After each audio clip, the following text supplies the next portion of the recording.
Hello everyone, সবাই কেমন আছে? আশা করি সবাই খুব ভালো আছো। আমিও কিন্তু খুবই ভালো আছি। মিহু ব্লগে তোমাদের সবাইকে অনেক অনেক অনেক ভালোবাসা। তো আজকে সকালে করবো চানা মশলা আর রুটি। তো তার জন্য কিন্তু প্রথমে ছোলাটা কিন্তু সিদ্ধ করতে বসিয়ে দেবো। আর কালকেই রাতে ভিজিয়ে রেখেছিলাম। আর এই কাবলি ছোলাগুলো না খুব দারুণ লাগে খেতে। আর না অনেক দিন হয়ে গেছিলো, এনেছিল। তো তোমাদের দাদাভাই বলছে এখন একটু বানাও। শরীরটা কদিন ভালো ছিল না, এর জন্য বানানো হচ্ছিল না। তো বলছি এখন একটু এটা বানিয়ে দাও। তো আমি কিন্তু এখন গ্যাসে মানে সিদ্ধ করতে বসিয়ে দিলাম। আর মেয়েও কিন্তু ওদিকে ঘুম থেকে উঠে গেছে অনেক সকালেই। তো মেয়েও উঠে গেছে, ও কিন্তু মুখ টুক কিছু মোছানো হয়নি। তো এখন কিন্তু মেয়েকে মুখটুক পুরো ফ্রেশ করে দিচ্ছি। আর এখনও কিন্তু প্যাম্পাসটা কিছুই খোলা হয়নি। আর মেয়েও না উঠে একটু মানে ঘুরে আসলো। এখন ওর মামা আছে, তো এখন জানো তো না সকাল আর বিকাল হলেই মানে ওকে কি ঘোরাতে নিয়ে যেতে হবে। মানে ও ও একটা মানে বলেই মানে বুঝিয়ে দেবে যে আমাকে নিয়ে ঘোরাও। কুতুর কুতুর করবে, একটু কান্নাকাটি করবে, আর ওকে নিয়ে ঘোরাতে হবে। তো জামাটা আমি সকালবেলায় পাল্টে দিয়েছিলাম, এখন আর পাল্টালাম না। আর এখন কিন্তু ওকে প্যান্টটা পরিয়ে দিলাম। আর এই দুটো ক্রিম দেখতে পাচ্ছ, ওকে না আমি মামা আর্থের এই ক্রিম মানে এই নিয়ে 3টে আমার কিন্তু ওকে ইউজ করা হয়ে দুটো ইউজ করা হয়ে গেছে, আর একটা করবো।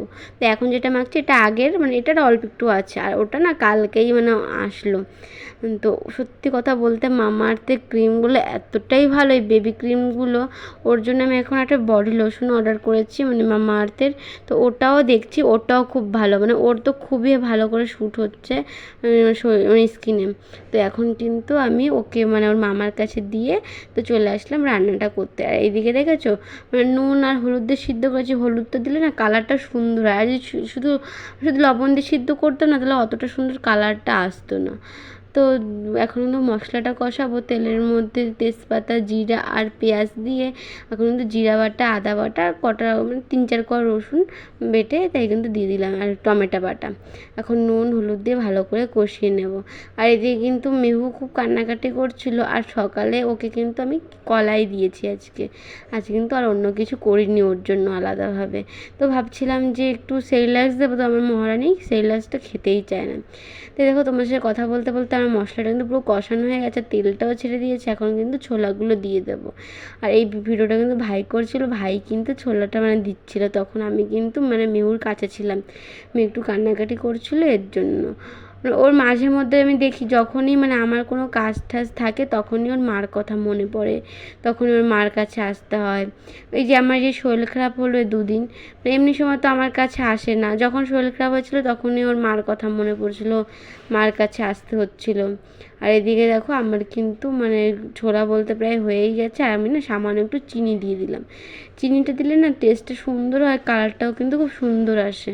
আর এখন কিন্তু আমি বলতে গেলে হয়ে গেছে, তো এখন নামিয়েও নেব। তো এইখানের মধ্যে কিন্তু দিয়ে দেবো একটু গরম মশলা। তো গরম মশলা বেটে রেখেছিলাম, গুঁড়ো মশলা নিয়ে। তো গরম মশলাটা এলাচ, দারচিনি আর লবঙ্গ, আর কিছু আর কোনো কিন্তু আলাদাভাবে কোনো মশলা দিইনি। আর এদিকে কিন্তু আমার হয়ে গেছে, আর এখন কিন্তু নামিয়ে নেব।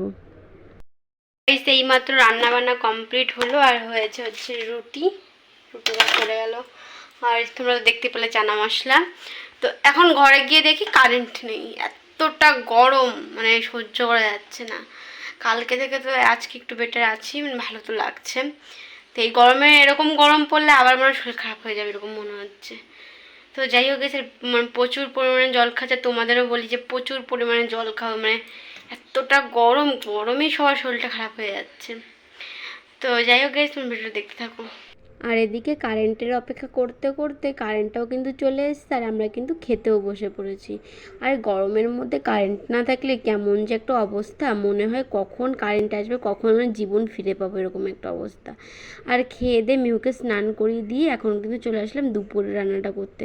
মানে কি একটা জীবন বলো, রান্না করো খাওয়া দাওয়া। মানে ঠান্ডাই এর থেকে ভালো, মানে গরমকালে এই রান্না করতে গেলেই কিন্তু কষ্ট। যারা রান্না করে তারাই বোঝে কিন্তু কেমন কষ্ট। তো এই যে এখন কিন্তু রান্না করছে, আজকে কিন্তু করব নিরামিষ, আর হচ্ছে উচ্ছে দিয়ে মাছের ঝোল। তো এখন কিন্তু মিউর জন্য খিচুড়ি করব। আর মিউকে কিন্তু আমি এখন ঘিটা দিচ্ছি, কারণ ঘিটা কিন্তু মিউর জন্য আমার মা পাঠিয়েছে। তো প্রথমে কিন্তু ঘি দিয়ে হালকা একটু সটে করে নেব, তারপরে কিন্তু এর মধ্যে ভাত দিয়ে দেব। আর আজ মানে আমি চালটা দেব না, কারণ চালটা দিলে না সিদ্ধ হতেও টাইম লাগবে। তো ভাবছি ভাতটা দিয়ে দেবো। প্রথমে ভাতটা কিন্তু হয়ে গেছে, তো এখন কিন্তু ভাতটা দিয়ে দেবো। আর দিয়ে দেবো হালকা একটু একটু লবণ। তো আমি কিন্তু একটু সটে করে নিচ্ছি, আর ওদিকে কিন্তু মিহু একটু ঘুমাচ্ছে। ঘুম থেকে উঠলেই কিন্তু আমি ওকে খাইয়ে দেবো। আর সামান্য আমি কিন্তু ওর খাবারে এখন হালকা হালকা একটু লবণ দিই, সামান্য পরিমাণে। ওদের যদি টেস্টটা না লাগে তাহলে ওরা কী করে খেতে চাবে তোমরাই বলো। আর এখন কিন্তু আমি ম্যাশটা করে নেবো, আর পুরো ম্যাশ কিন্তু আমি করি না, তোমরাই কিন্তু দেখতে পারবে। হালকাই কিন্তু ম্যাশ করি, আর উপরে যে দানা দানা ভাবটা থাকে সেটা কিন্তু আমি ওই ভাতের মধ্যে দিয়েই দিই। ইচ্ছা তো করে ওকে খাওয়াতে, অনেকটাই হয়ে যায়, কিন্তু অনেকটা হলেও কি, ও কিন্তু অল্প একটু সামান্য অল্প একটু খায়। আর এই যে দেখতেই তো পেলে আমি কেমনভাবে ম্যাশটা করলাম। আর এদিকে কিন্তু আমার মহারানী খেলা করছে। ও তখনও বুঝতে পারছে না যে ওর সাথে কী হতে চলেছে। ও জানো তো বাটি আর চামচটা দেখলে ও বুঝতে পারে যে ওকে আমি খাওয়াবো। আর যখন আমি গলায় যদি কোনো কিছু দিই, খাবারটা পরে এর জন্য কিছু দিই, তখন তো আরও তখনই কান্নাকাটি শুরু হয়ে যায়। আর ওকে দেবো আজকে ডিমের সাদা অংশটা দিই না, কুসুমটাই কিন্তু শুধু দিই। আর ওকে দিলেও কি, ও তো সেভাবে তো খায় না। আর আমি না সবসময় ওকে যেটাই দিই আমি কিন্তু প্রথমে টেস্ট করে দেখি কেমন। আমার কাছে তো ভালোই লাগে। আর এখন ঘি দিয়ে দিই, একটা ফ্লেভার দেয় আলাদা। তো ওই আমার মহারানীর কিন্তু ভালো লাগে। আর খাওয়াতে গিয়ে তো কান্নাকাটি কত কিছুই না শুরু হয়ে যায়। তো যাই হোক গাইস, আজকে ভিডিওটা এই পর্যন্তই। তো ভিডিওটা ভালো লাগলে লাইক কমেন্ট শেয়ার করে দিও, সাবস্ক্রাইব করে দিও। তো কালকে নতুন একটা ভিডিও দেখা হচ্ছে। সুস্থ থেকো, ভালো থেকো, বাই বাই।